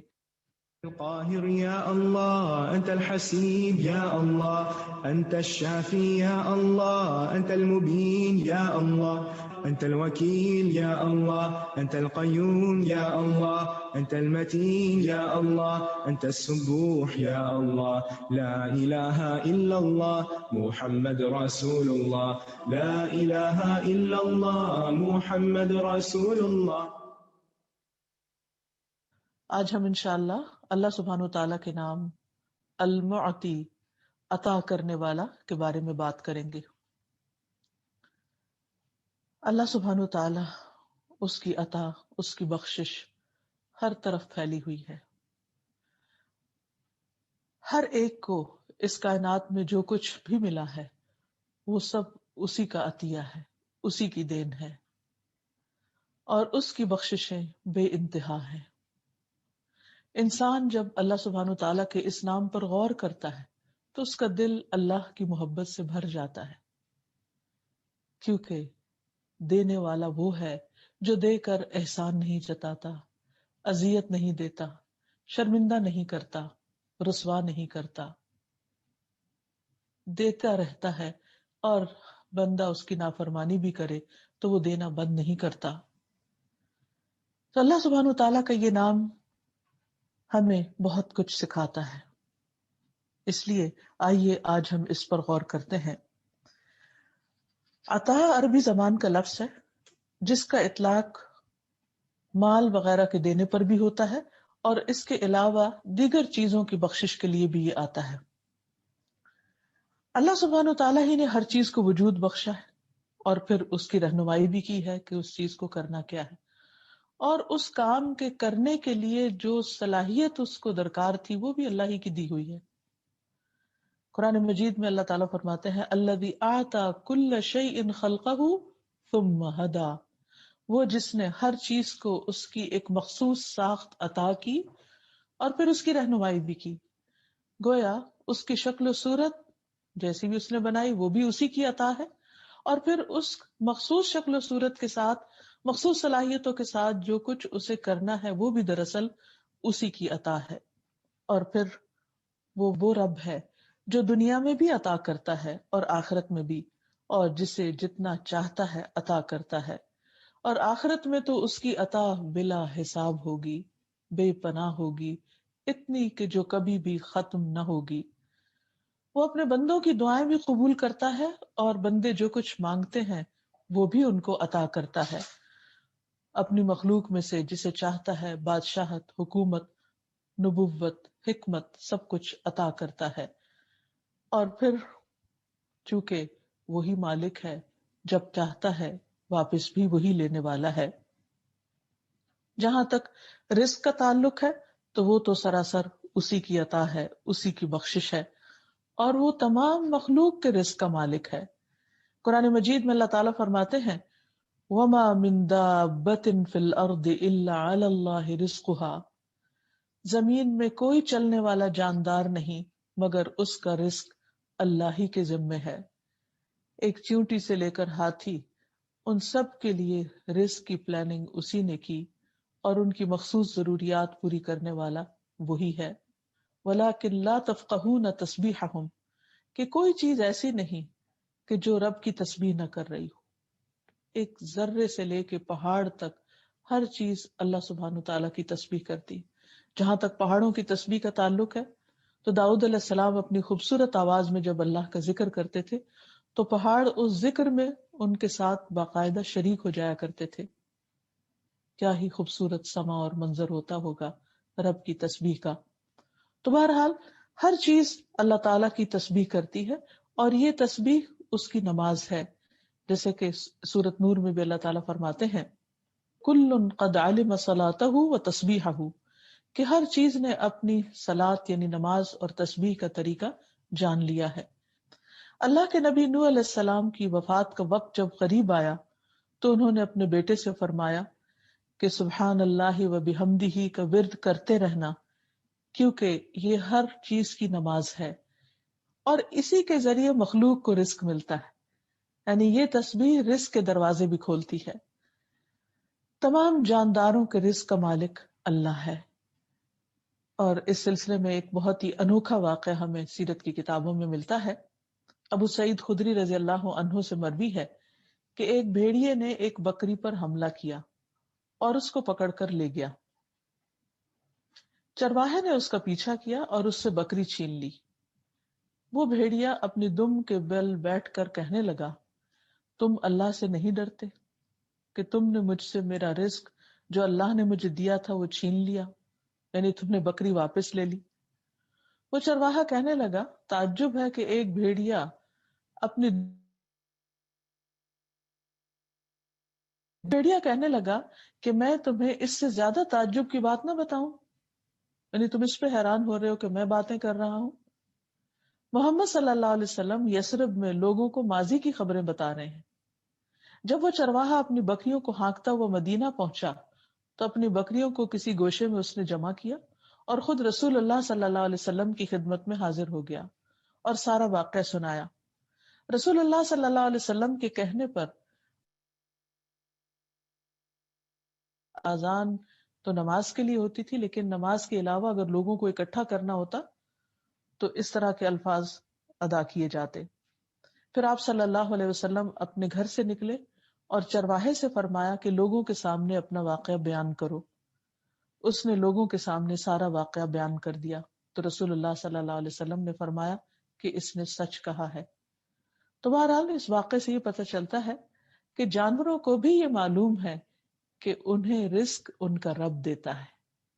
اسی لیے بھیڑیے نے چرواہے سے شکایت کی کہ یہ میرے رب کا رزق تھا جو مجھے ملا اور تم نے مجھ سے یہ رزق چھین لیا. انسانوں کا رزق تو بہرحال اللہ کے ذمے ہے، جانداروں کا بھی اللہ کے ذمے، حتیٰ کہ شیطان کا رزق، شیطان کو بھی رزق اللہ ہی دیتا ہے. ابن عباس سے روایت ہے، رسول اللہ صلی اللہ علیہ وسلم سے روایت کرتے ہیں کہ ابلیس نے کہا، اے میرے رب، تو نے اپنی ساری مخلوق کا رزق واضح کر دیا ہے، یعنی سب کا رزق تو نے بتا دیا ہے، تو میرا رزق کہاں ہے؟ فرمایا، ہر وہ چیز جس پر میرا نام نہ لیا جائے وہ تیرا رزق ہوگی. یعنی جب انسان بسم اللہ پڑھ کر کھاتا ہے تو شیطان کا اس میں حصہ نہیں ہوتا، لیکن اگر وہ ویسے ہی کھاتا ہے تو شیطان انسان کے رزق میں شریک ہو جاتا ہے. رزق کے علاوہ جتنی بھی چیزیں ہیں ان کی جو مخصوص شکل صورت ہے وہ بھی اللہ تعالیٰ ہی کی دی ہوئی ہے. بعض اوقات ہم بندوں کی شکل و صورت میں نقص نکال رہے ہوتے ہیں یا ان پہ تنقید کر رہے ہوتے ہیں کہ اس کا ناک موٹا ہے یا اونچا ہے یا اونچا نہیں ہے، یا اس کا رنگ کالا ہے یا بہت گورا ہے، یا بال ایسے ہیں، پاؤں ایسے ہیں، ہاتھ ایسے ہیں، وغیرہ وغیرہ. عموماً لوگ دوسروں کی شکل و صورت پر توجہ بھی بہت کرتے ہیں اور تبصرے بھی بہت کرتے ہیں. ایسا کرنے سے پہلے انسان کو سوچ لینا چاہیے کہ کسی بھی انسان نے اپنی شکل خود نہیں بنائی، وہ دراصل اللہ سبحانہ تعالیٰ ہی کی عطا کردہ ہے.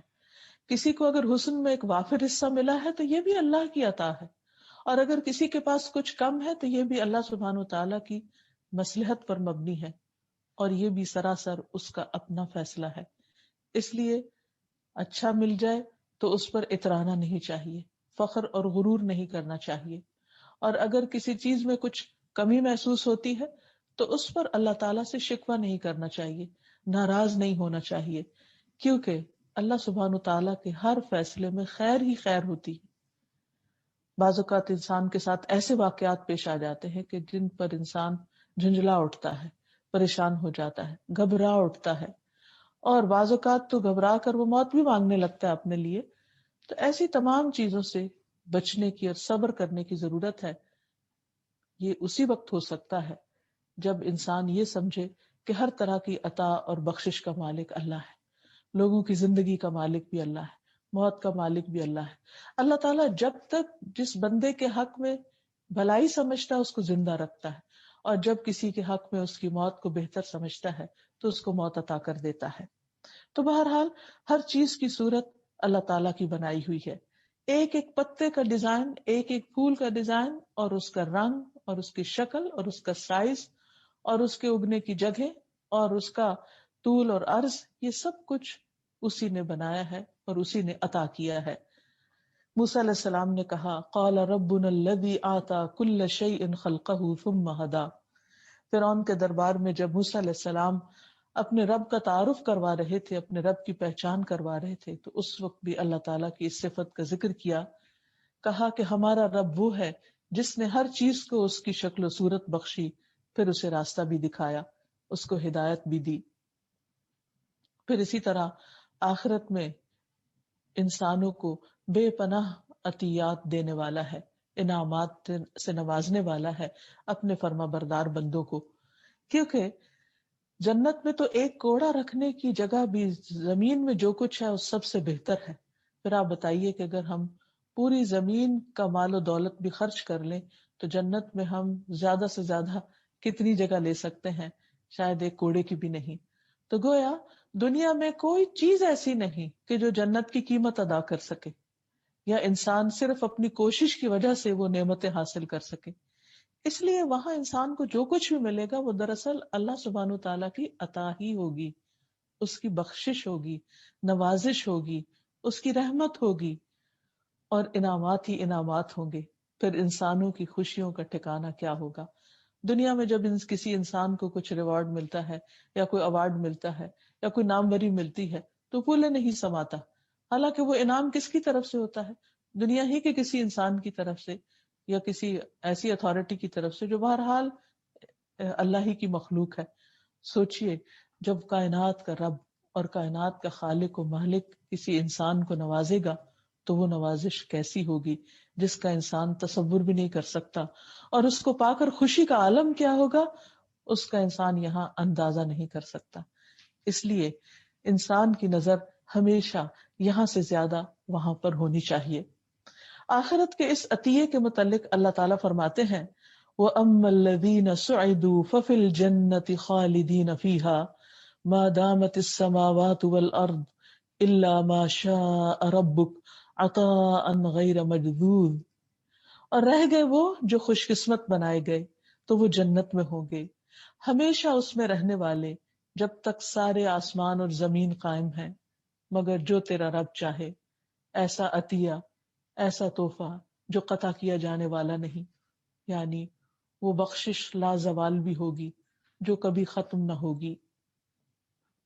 اور مومن کے لیے تو بہت ہی بڑی خوشخبری ہے کہ اس کے لیے دنیا میں بھی اللہ سبحانہ تعالیٰ کی بخشش اور عنایت ہے، اور آخرت میں بھی اس کے لیے اللہ سبحانہ تعالیٰ کی رحمتیں ہیں۔ انس بن مالک کہتے ہیں کہ رسول اللہ صلی اللہ علیہ وسلم نے فرمایا بے شک اللہ تعالیٰ کسی مومن پر ظلم نہیں کرتا، اس کی نیکیوں کا بدلہ اسے دنیا میں بھی دیتا ہے اور آخرت میں بھی اس کو بدلہ دیا جائے گا۔ رہا کافر تو دنیا میں وہ اللہ کے لیے جو بھی نیک عمل کرتا ہے اسے اس کے بدلے دنیا ہی میں کھلا دیا جاتا ہے، یعنی ان کا بدلہ اس کو دنیا میں مل جاتا ہے۔ جب وہ آخرت کی طرف روانہ ہوگا وہاں اس کی کوئی نیکی ہی نہیں ہوگی کہ اس کو کوئی بدلہ دیا جائے، یعنی ہر نیکی کا بدلہ اس کو یہی مل جائے گا۔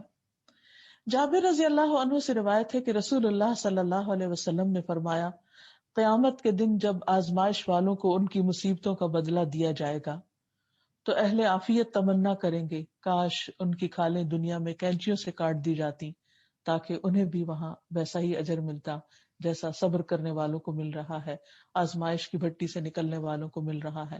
تو بہرحال عام مومنوں کو بھی اجر و ثواب ملے گا، لیکن وہ لوگ جو دنیا میں طرح طرح کی آزمائشوں میں ہے، تکلیفوں میں ہے، پریشانیوں میں ہے اور اس پر وہ صبر کرتے ہیں، انہیں اس کا اجر، اس پر اللہ تعالیٰ کی عطا اور بخشش بے حد و حساب ہوگی۔ قرآن مجید میں اللہ تعالیٰ فرماتے ہیں کہ اللہ سبحانہ تعالیٰ صبر کرنے والوں کو بے حساب بدلہ عطا کرے گا۔ انما یوفی الصابرون اجرہم بغیر حساب، صبر کرنے والے بغیر حساب کے، ان لمیٹڈ، جس کی کوئی انتہا ہی نہیں ہوگی، اتنی بڑی ان کو بخشش اور عطا رب اعلیٰ کی طرف سے نصیب ہوگی۔ اس لیے اگر دنیا میں کسی انسان پر کوئی دکھ، تکلیف، پریشانی، کوئی بری خبر اس تک پہنچے تو اسے اس پر صبر کرنا چاہیے۔ اللہ تعالیٰ کے فیصلے کو قبول کر لینا چاہیے، اللہ تعالیٰ کی رضا پر راضی ہو جانا چاہیے، کیونکہ جو رب سے راضی ہو جائے گا رب اس سے راضی ہو جائے گا، اور جس سے رب راضی ہو جائے گا پھر اس پر وہ اپنی نوازشوں کی انتہا کر دے گا۔ پھر اسی طرح آخرت میں انسان کو جو کچھ ملے گا اس کا اندازہ اس سے لگایا جا سکتا ہے کہ جنت میں جو جنتی سب سے کم درجے کا ہوگا، جس کا چہرہ اللہ تعالیٰ جہنم سے جنت کی طرف پھیر دیں گے اور اس کے لیے ایک سایہ دار درخت بنا دیں گے، تو وہ آدمی کہے گا اے میرے رب مجھے اس درخت کے قریب کر دیجئے تاکہ میں اس کے سائے میں رہوں۔ پھر اسے جنت میں داخل کر دیا جائے گا۔ اللہ تعالیٰ اس سے فرمائیں گے کہ فلاں فلاں چیز کے بارے میں سوال کرو۔ پھر جب اس کے ساری آرزویں اور سوال ختم ہو جائیں گے تو اللہ تعالیٰ فرمائیں گے کہ یہ بھی تیرے لیے ہے اور اس سے 10 گنا زیادہ بھی تیرے لیے ہے۔ پھر اللہ سبحانہ وتعالیٰ اسے اس کے گھر میں داخل فرما دیں گے اور اسے مزید نعمتوں سے نوازیں گے۔ تو اس سے پتہ یہ چلتا ہے کہ دنیا میں وہ انسان جو منیمم درجے کی نیکیوں پر بھی تھا، اللہ تعالیٰ جب اسے نوازنے پر آئیں گے تو بے پناہ بے حد و حساب اجر عطا فرمائیں گے۔ یہ سب کچھ اس کے اپنے خزانوں میں سے ہے، یہ انسان کا کمایا ہوا نہیں، یہ انسان کی محنت نہیں، کیونکہ انسان کی محنت زیادہ سے زیادہ دنیا میں اگر وہ دیکھے تو کس حد تک اور کس درجے تک جا سکتی ہے۔ مثلاً قارون کو سب سے بڑا مالدار انسان تصور کیا جا سکتا ہے، لیکن اس کے بھی خزانے لمیٹڈ تھے اور اس کے خزانوں نے اسے کب تک فائدہ دیا، اسے بڑی مشکل سے بھی بچا نہ سکے۔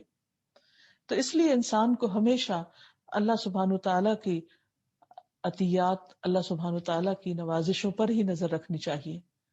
اللہ سبحانہ تعالیٰ کے یہ عطیات دو طرح کے ہیں، ان کی دو اقسام ہیں، ایک عام ہے اور ایک خاص ہے۔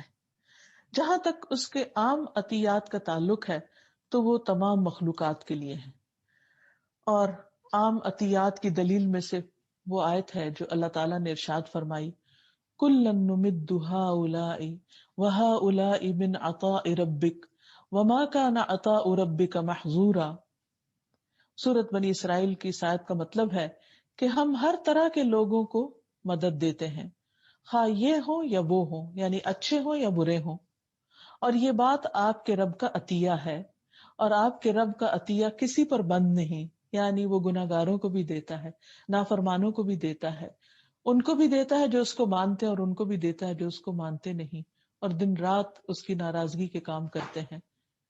تو اس کا عطیہ کسی پر بند نہیں، کیونکہ وہ المعطی ہے، عطا کرنے والا ہے، عطا کرنا اس کی صفت ہے، وہ حقیقی بادشاہ ہے کہ جو عطا کرتا چلا جاتا ہے اور اس کے خزانوں میں کسی قسم کی کوئی کمی بھی واقع نہیں ہوتی۔ پھر اسی طرح خاص عطیات بھی ہوتے ہیں، خاص قسم کی نوازشیں بھی، اور وہ اللہ تعالیٰ اپنے خاص بندوں پر کرتا ہے، اور وہ ہیں انبیاء، رسل، صدیقین، شہداء، صالحین وغیرہ۔ ان کی دعاؤں کو اللہ تعالیٰ قبول کرتا ہے، انہیں مستجاب الدعوات بنا دیتا ہے۔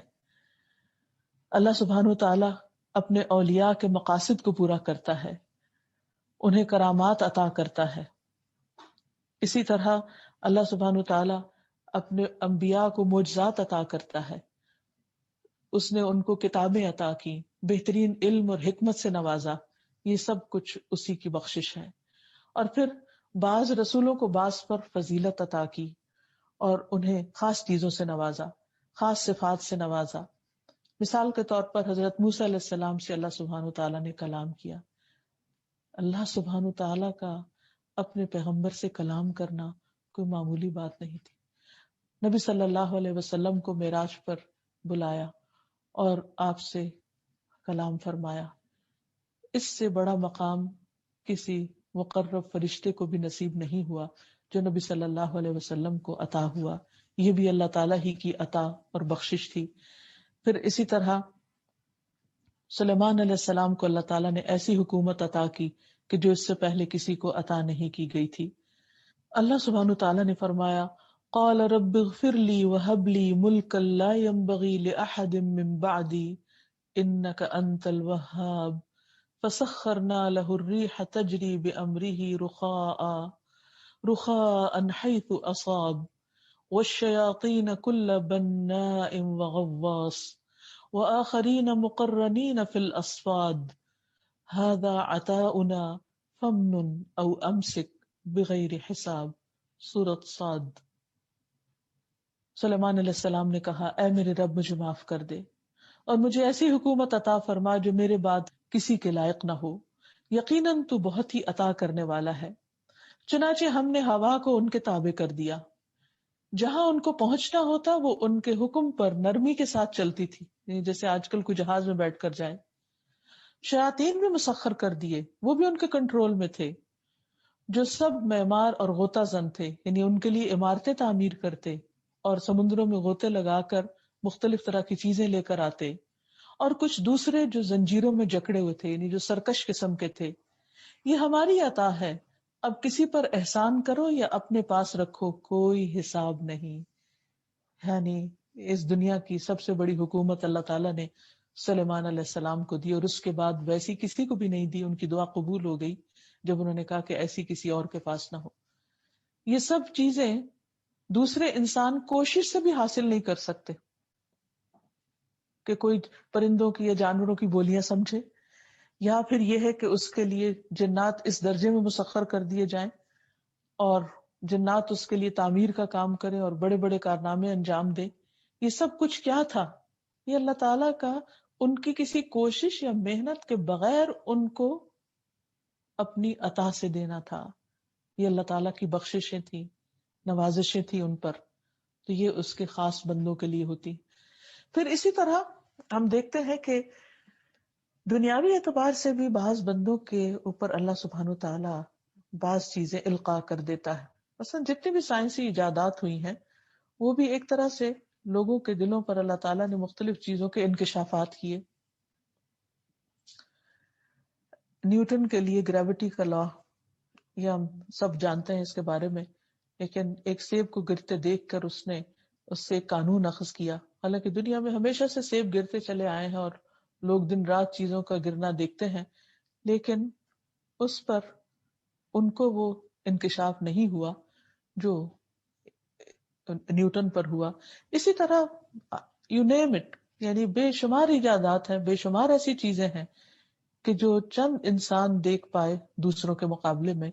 یہ بھی دراصل اللہ سبحانہ تعالیٰ کی عطا اور بخشش ہی تھی. پھر اللہ سبحانہ تعالیٰ بندوں کی محنت کا اور بندوں کی کوشش کا بھی بہت قدردان ہے. بعض اوقات ان کی سخت محنت کے نتیجے میں ان پر اپنی خاص عطا اور بخشش فرماتا ہے. بعض اوقات ان کی کسی نیکی کی وجہ سے ان کو ایسی چیز عطا کر دیتا ہے کہ جو ان کے مقابلے میں دوسروں کے پاس نہیں ہوتی. تو بہرحال یہ اس کی حکمت اور مصلحت پر مبنی ہوتا ہے. پھر اسی طرح اللہ سبحانہ تعالیٰ کا دعائیں قبول کرنا. ہمارے اعمال ایسے نہیں، بعض اوقات کوشش ایسی نہیں ہوتی، لیکن جب ہم اللہ تعالیٰ سے مانگتے ہیں تو اللہ تعالیٰ اپنی خاص رحمت سے عطا بھی کر دیتے ہیں. اور انہی میں ہم دیکھتے ہیں کہ جیسے زکریا علیہ السلام کی اولاد کے لیے دعا تھی، وَإِنِّي خِفْتُ الْمَوَالِيَ مِنْ وَرَائِي وَكَانَتِ امْرَأَتِي عَاقِرًا فَهَبْ لِي مِن لَّدُنْكَ وَلِيًّا. انہوں نے عرض کیا بے شک میں اپنے پیچھے قرابت داروں سے ڈرتا ہوں اور میری بیوی بانجھ ہے، سو مجھے اپنے پاس سے ایک وارث عطا کر. حبلی من لدنک ولیا. تو اللہ تعالیٰ نے ان کی خواہش پوری کر دی اور انتہائی بڑھاپے کے عالم میں ان کو اولاد سے نوازا. پھر یہ کہ اللہ تعالیٰ بندوں کو جزا دینے والا بھی ہے، اور خاص طور پر آخرت کی جزا کے بارے میں آتا ہے جزاء من ربک عطاء حسابا. یہ آپ کے رب کی طرف سے بدلہ ہے جو کافی ہوگا، یعنی بندوں کے لیے انتہائی خوشی کا اور راحت کا سامان. پھر اسی طرح اللہ سبحانہ تعالیٰ کی عطا کردہ چیزوں میں سے دین کی سمجھ عطا کرنا بھی ہے. رسول اللہ صلی اللہ علیہ وسلم نے فرمایا جس کے ساتھ اللہ تعالیٰ بھلائی کا ارادہ کرتا ہے اسے دین کی سمجھ عطا کر دیتا ہے. آپ نے فرمایا کہ دینے والا تو اللہ ہی ہے، میں تو صرف تقسیم کرنے والا ہوں، میں تو لوگوں میں بانٹتا ہوں. یعنی میرے پاس وحی کے ذریعے علم آتا ہے، ہدایت کی باتیں آتی ہیں اور میں اسے لوگوں تک پہنچاتا رہتا ہوں. پھر اسی طرح اللہ تعالیٰ جن سے محبت کرتا ہے ان کو ایمان عطا کرتا ہے، اور یہ بھی اللہ تعالیٰ کا خاص عطیہ اور بخشش ہوتی ہے. رسول اللہ صلی اللہ علیہ وسلم نے فرمایا یقیناً اللہ تعالیٰ نے تمہارے درمیان اخلاق کو اسی طرح تقسیم کیا ہے جس طرح رزق تقسیم کیا ہے. اور اللہ تعالیٰ جس سے محبت کرتا ہے اسے بھی دنیا دیتا ہے، اور جس سے محبت نہیں کرتا اسے بھی دیتا ہے. لیکن ایمان وہ صرف اس کو دیتا ہے جس سے وہ محبت کرتا ہے. تو یہ بھی اللہ سبحانہ تعالیٰ کی خاص عطا ہے. پھر اسی طرح محبت، اللہ سبحانہ تعالیٰ اپنے کچھ بندوں سے محبت کرتا ہے. نہ صرف یہ کہ وہ خود محبت کرتا ہے بلکہ ان کی محبت دوسروں کے دلوں میں بھی ڈال دیتا ہے، فرشتوں کے دلوں میں بھی ڈال دیتا ہے اور بندوں کے دلوں میں بھی ڈال دیتا ہے، اور ان کو خاص قبولیت عطا فرماتا ہے. یہ بھی اللہ تعالیٰ ہی کی عطا ہے. اسی طرح اللہ سبحانہ تعالیٰ نرمی پر بھی بہت کچھ عطا کرتے ہیں. حضرت عائشہ کہتی ہیں کہ رسول اللہ صلی اللہ علیہ وسلم نے فرمایا، اے عائشہ، اللہ رفیق ہے اور رفق کو پسند کرتا ہے، یعنی نرمی کو پسند کرتا ہے، اور نرمی اختیار کرنے کی بنا پر وہ اس قدر عطا کرتا ہے کہ سختی یا اس کے علاوہ کسی اور وجہ سے اس قدر عطا نہیں کرتا. یعنی اللہ سبحانہ تعالیٰ کو بندوں کے اندر نرمی کرنا بے انتہا پسند ہے کہ وہ دوسرے لوگوں کے ساتھ سہولت کا معاملہ کریں، دوسری مخلوقات کے ساتھ آسانی اور نرمی کا معاملہ فرمائیں. پھر اسی طرح دنیا میں کسی کو جو بھی اقتدار ملا ہے یا حکومت ملی ہے یا کوئی اتھارٹی ملی ہے یا کوئی عہدہ ملا ہے، وہ بھی اللہ سبحانہ تعالیٰ ہی کی عطا ہے کہ وہ کچھ لوگوں میں سے بعض کو چن لیتا ہے اور انہیں دوسروں پر حاکم بنا دیتا ہے. اگر یہ انسانوں کے بس کی بات ہوتی تو پھر ہر انسان صرف حاکم ہوتا اور محکوم کوئی بھی نہ ہوتا، لیکن یہ بھی اللہ تعالیٰ بعض لوگوں کو بعض کے مقابلے میں چن لیتا ہے. جیسے بنی اسرائیل کے واقعے میں بھی آتا ہے کہ اللہ تعالیٰ نے طالوت کو ان کے اوپر لیڈر بنا دیا، حالانکہ اس کے پاس زیادہ مال بھی نہیں تھا. لیکن اللہ سبحانہ تعالیٰ جس کو چاہے جس کام کے لیے چن لے. قرآن مجید میں اللہ تعالیٰ فرماتے ہیں، وعد اللہ الذین آمنوا منکم وعملوا الصالحات ليستخلفنهم في الارض كما استخلف الذین من قبلهم، کہ تم میں سے جو مومن ہیں اور نیک کام کرتے ہیں ان سے اللہ نے وعدہ کر رکھا ہے کہ وہ انہیں زمین میں ایسی ہی خلافت عطا کرے گا جیسے تم سے پہلے کے لوگوں کو عطا کی تھی. تو بات یہ ہے کہ جب ایک بندے کو یہ بات سمجھ میں آ جائے کہ دینے والا اللہ ہے، عطا کرنے والا اللہ ہے، المعطی اس کا رب ہے، تو پھر اس نام کے اثرات اس کی زندگی پر بھی آنے چاہیے. اس نام کو سمجھنے کے بعد بندے کی زندگی میں کیا تبدیلی آنی چاہیے، اس کا تقاضا کیا ہے؟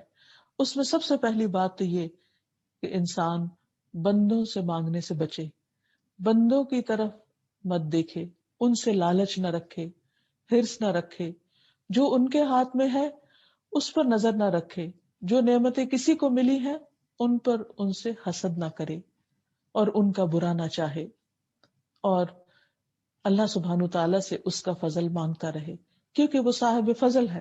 واللہ ذو الفضل العظیم. تو جس کا فضل بہت عظیم ہے پھر اس سے کیوں نہ مانگا جائے بنسبت ان انسانوں کے کہ جو خود محتاج ہیں. قرآن مجید میں اللہ تعالیٰ فرماتے ہیں، وَقَالَ رَبُّكُمُ ادْعُونِي أَسْتَجِبْ لَكُمْ إِنَّ الَّذِينَ يَسْتَكْبِرُونَ عَنْ عِبَادَتِي سَيَدْخُلُونَ جَهَنَّمَ دَاخِرِينَ. سورۃ غافر. اور تمہارے رب نے فرمایا کہ مجھے پکارو، میں تمہاری دعا قبول کروں گا. بے شک وہ لوگ جو میری عبادت سے تکبر کرتے ہیں ان قریب ذلیل ہو کر جہنم میں داخل ہوں گے. یعنی اللہ سبحانہ تعالیٰ کو تکبر پسند نہیں. اور دوسری طرف کیا فرمایا کہ تم مجھ سے مانگو میں دعا قبول کروں گا، یعنی پورے یقین سے مانگو، تم اللہ سے مایوس نہ ہو، نا امید نہ ہو. اور ایک اور جگہ سے ہمیں یہ بھی پتہ چلتا ہے کہ آپ صلی اللہ علیہ وسلم نے فرمایا کہ جو بندہ اللہ سے نہیں مانگتا اللہ تعالیٰ اس سے ناراض ہوتا ہے. اس لیے وہ دینے والا ہے، وہ دینے کو پسند کرتا ہے، دینے سے محبت کرتا ہے. اس لیے جب کوئی بندہ اس سے مانگتا ہے تو یہ مانگنا اس بندے کے حق میں عبادت بن جاتا ہے. یہ دعا جو ہے وہ عبادت ہے. اسی لیے ہم دیکھتے سورۃ فاتح میں اللہ سبحانہ تعالیٰ فرماتے ایاک نعبد و ایاک نستعین، صرف تیری ہی ہم عبادت کرتے ہیں اور صرف تجھی سے ہم مانگتے ہیں، مدد چاہتے ہیں. تو ایک بندہ جب اللہ تعالیٰ سے کوئی چیز مانگتا ہے یا مدد چاہتا ہے تو اللہ تعالیٰ اس سے محبت کرتے ہیں. لیکن بندہ جب بندوں سے مانگنے لگتا ہے تو بندے اس سے ناراض ہونے لگتے ہیں. اسی لیے اللہ تعالیٰ نے بندوں کو منع کیا ہے کہ وہ بندوں کے سامنے اپنی حاجتیں نہ رکھیں. رسول اللہ صلی اللہ علیہ وسلم نے فرمایا جسے انتہائی شدید حاجت آ پڑے اور اس نے اسے لوگوں پر پیش کر دیا تو اس کی وہ حاجت دور نہ ہوگی، اور جس نے اسے اللہ پر پیش کیا تو ان قریب اللہ اسے بے پرواہ کر دے گا. یا تو جلد ہی دنیا میں موت آ جائے گی یا پھر اس سے اللہ تعالیٰ غنی کر دے گا، یعنی دوسروں کی محتاجی سے نکال دے گا. آپ صلی اللہ علیہ وسلم نے یہ بھی فرمایا کہ جس نے اپنے اوپر سوال کا دروازہ کھولا بغیر ناقابل برداشت محتاجی کے، یعنی ایسی ضرورت پیش آئی کہ جس کا اس کے پاس کوئی حل نہیں تو وہ دوسرے سے مدد لینے کو گیا. ادروائز اگر وہ خود اس کام کو کر سکتا ہے تو اسے خود ہی کرنا چاہیے، اللہ سے مدد مانگنی چاہیے، لیکن لوگوں کے آگے ہاتھ نہیں پھیلانا چاہیے. تو فرمایا کہ اگر کسی کو شدید محتاجی آ جائے تو اس وقت تو وہ بتا سکتا ہے دوسرے کو، ادروائز اگر بغیر اس کے کسی نے مانگا، جو انسان کی اس محتاجی میں جو اس کو اس کے گھر والوں کو لاحق ہو، تو اللہ تعالیٰ اس پر فاقے کا دروازہ ایسی جگہ سے کھولتا ہے جہاں سے اس کو گمان بھی نہیں ہوتا. یعنی اللہ تعالیٰ اس کو پھر بندوں کا ہی محتاج کر دیتا ہے، بندوں کے آگے ہی ذلیل کر دیتا ہے. اور یہاں تک کہا گیا کہ اگر بندے کو ضرورت ہے تو اس کے لیے وہ محنت کرے، کوشش کرے، اور لکڑیوں کا گٹھا باندھ کر پیٹھ پہ رکھ کے لائے، اسے بیچے، تو اس طرح اللہ تعالیٰ اس کی عزت محفوظ کر دے گا بنسبت اس کے کہ وہ کوئی کام نہ کرے اور صرف لوگوں سے سوال کرتا پھرے. پھر اسی طرح یہ ہے کہ جو کچھ بندوں کے ہاتھ میں ہے اس سے مایوس ہو جائے اور جو اللہ کے ہاتھ میں ہے اس پر نظر رکھے. سعد بن ابی وقاص رضی اللہ عنہ کہتے ہیں کہ نبی صلی اللہ علیہ وسلم کے پاس ایک آدمی آیا اور کہا اے اللہ کے رسول مجھے مختصر سی نصیحت فرمائیے، یعنی تاکہ میں یاد رکھ سکوں. تو نبی صلی اللہ علیہ وسلم نے فرمایا لوگوں کے ہاتھ میں جو کچھ ہے اس سے بالکل نا امید ہو جاؤ، یعنی ان سے توقعات مت رکھو، اور ایسی بات سے پرہیز کرو جس سے معذرت کرنی پڑے، یعنی بعد میں تم ایکسکیوزز کرتے رہو. اور یہ دو باتیں بھی بہت ہی زبردست ہیں، کیونکہ انسانوں کو مایوسی اس وقت ہوتی ہے، پریشانی اس وقت ہوتی ہے جب وہ بندوں سے توقع رکھتے ہیں کہ وہ ان کا کام کریں گے. لیکن جب انسان اپنی ضرورت اللہ تعالیٰ کے سامنے رکھتا ہے تو وہ بندوں کے دلوں کو بھی مسخر کر دیتا ہے. تو بجائے اس کے کہ ہم بندوں کے ذریعے اللہ تک پہنچے، ہم اللہ سبحانہ و تعالیٰ کو براہ راست پکاریں، کیونکہ اللہ تعالیٰ نے خود اعلان فرمایا وَقَالَ رَبُّكُمُ ادْعُونِي أَسْتَجِبْ لَكُمْ، تمہارا رب کہتا ہے مجھ سے دعا مانگو، یعنی ڈائریکٹ مجھ سے مانگو، میں تمہاری دعا قبول کروں گا، میں تمہیں عطا کروں گا.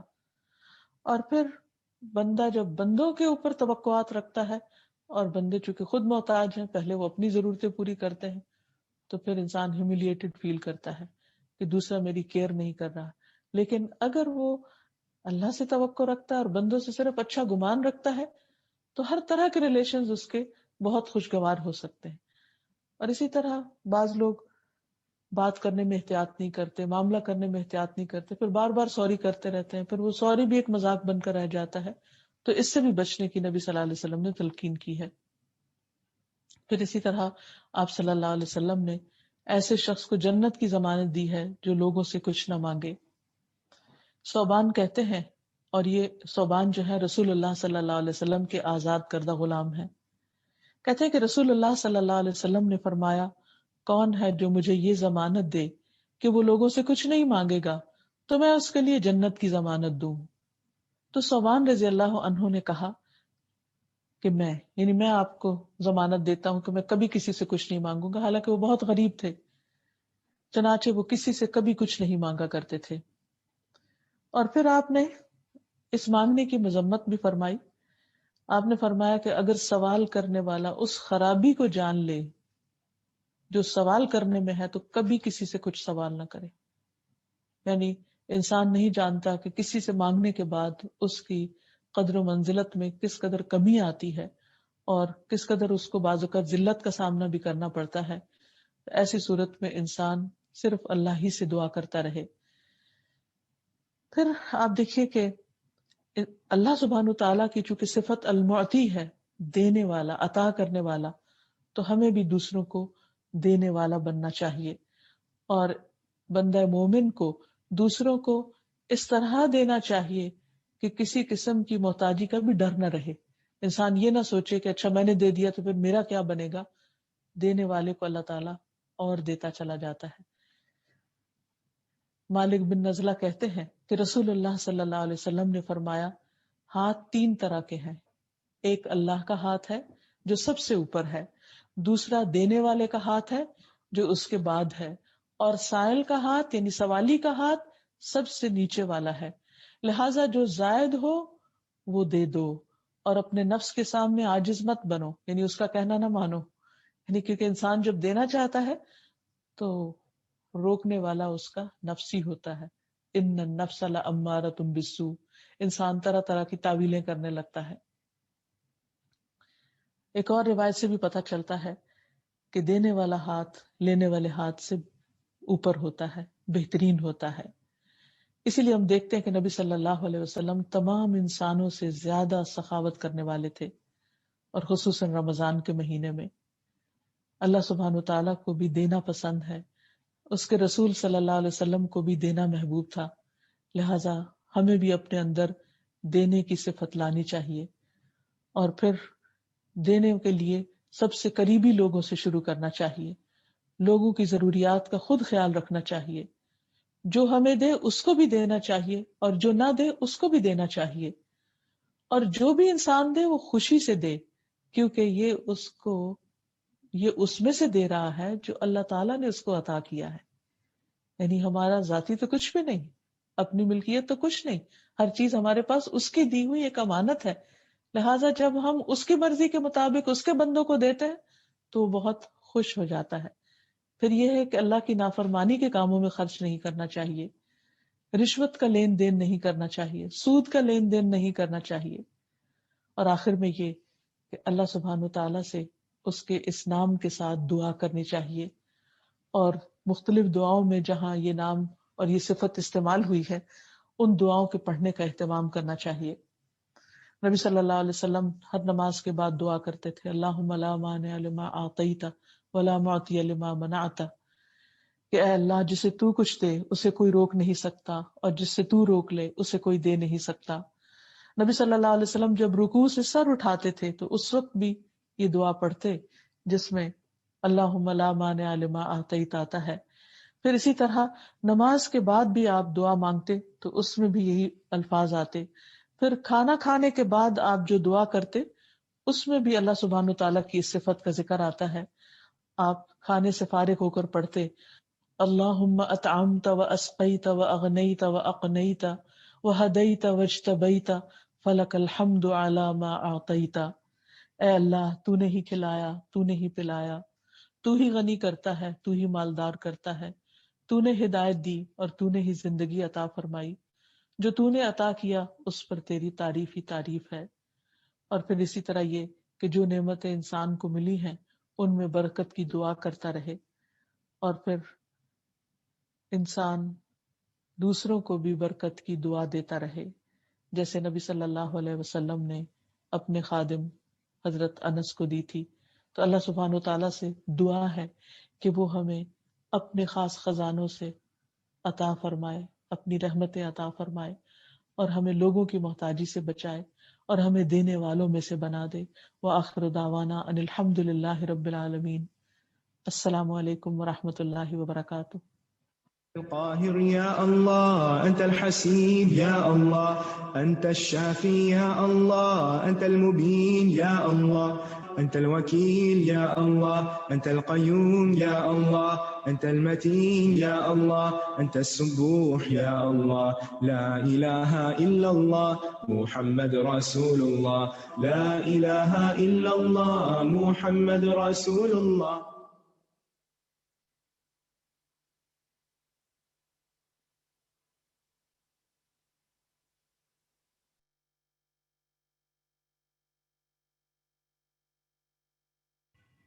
اعوذ باللہ من الشیطان الرجیم، بسم اللہ الرحمن الرحیم. السلام علیکم ورحمۃ اللہ وبرکاتہ.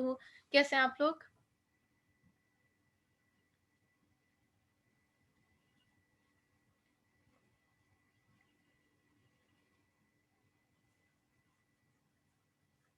الحمدللہ آج کا ہمارا لیسن مکمل ہوا. انشاءاللہ دعا کے ساتھ ایک کوئک سا ریویو کریں گے تاکہ جو ابھی تک پڑھا ہے وہ ہمارا فریش ہو جائے.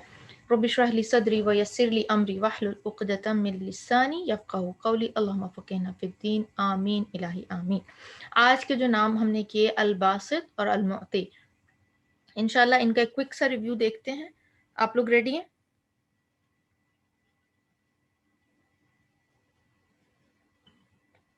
چلیں.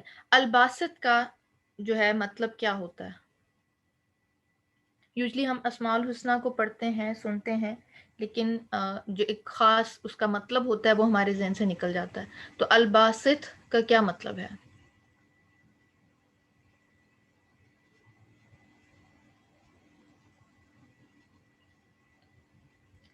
فراغی دینے والا، وسعت دینے والا. ٹھیک ہے، فراغی اور وسعت کے معنی میں آتا ہے. اچھا جی، یہ کس طرح سے اللہ سبحانہ تعالیٰ کا یہ جو نام ہے انسانوں پر اثر انداز ہوتا ہے؟ یعنی اس نام سے کیسے انسانوں کے ساتھ اللہ سبحانہ تعالیٰ معاملہ کرتے ہیں، یا کس طرح جو ہے وہ افیکٹ کرتا ہے انسانوں کو؟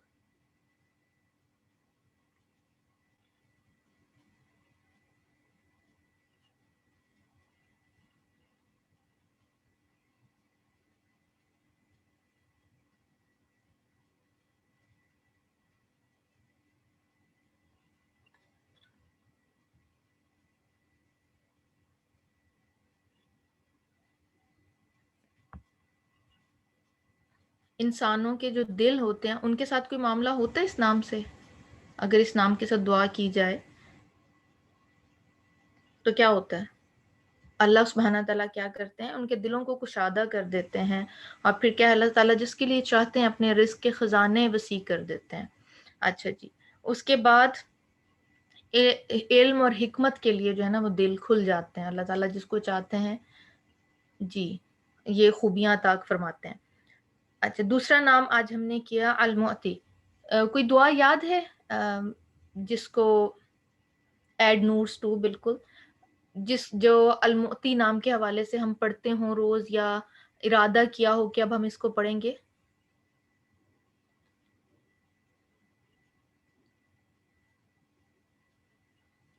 کوئی ایسی دعا آپ کے ذہن میں آتی ہے؟ نماز کے بعد پڑھتے ہیں نا، اللہم لا مانع لما اعطیت. جی نماز کے بعد والی نا. تو آج بہت ایکسپلینیشن کے ساتھ بہت ڈیٹیل میں پتہ چلا ہوگا کہ اس کا مطلب کیا ہے. اچھا، عطا جو ہے اس کا مطلب کیا ہے؟ اس کا اطلاق کہہ لیں یا اس کا استعمال کہہ لیں، کہاں ہوتا ہے؟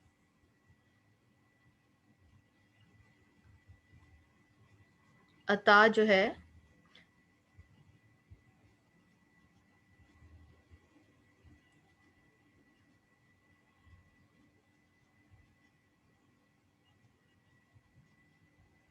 عطا کرنا، اور اس کا اطلاق بخشش کے لیے بھی ہوتا ہے. اللہ تعالیٰ کے عطیات کتنی قسم کے ہیں؟ کون کون سے؟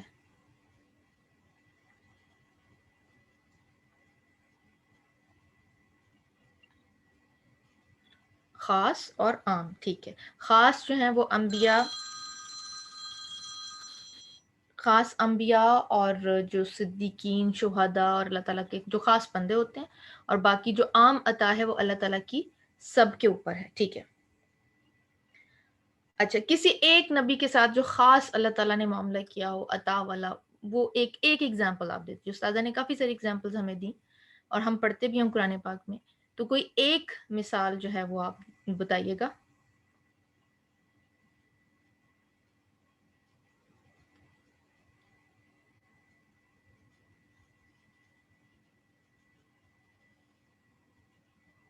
حضرت سلمان کے ساتھ، موسیٰ علیہ السلام کے ساتھ، نبی کریم صلی اللہ علیہ وسلم کے ساتھ، زکریا. بالکل.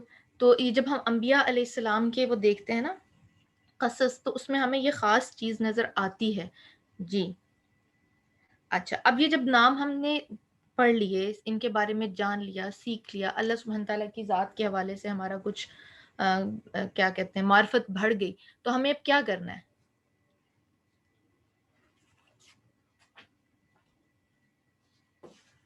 اب ہم کیا کریں گے؟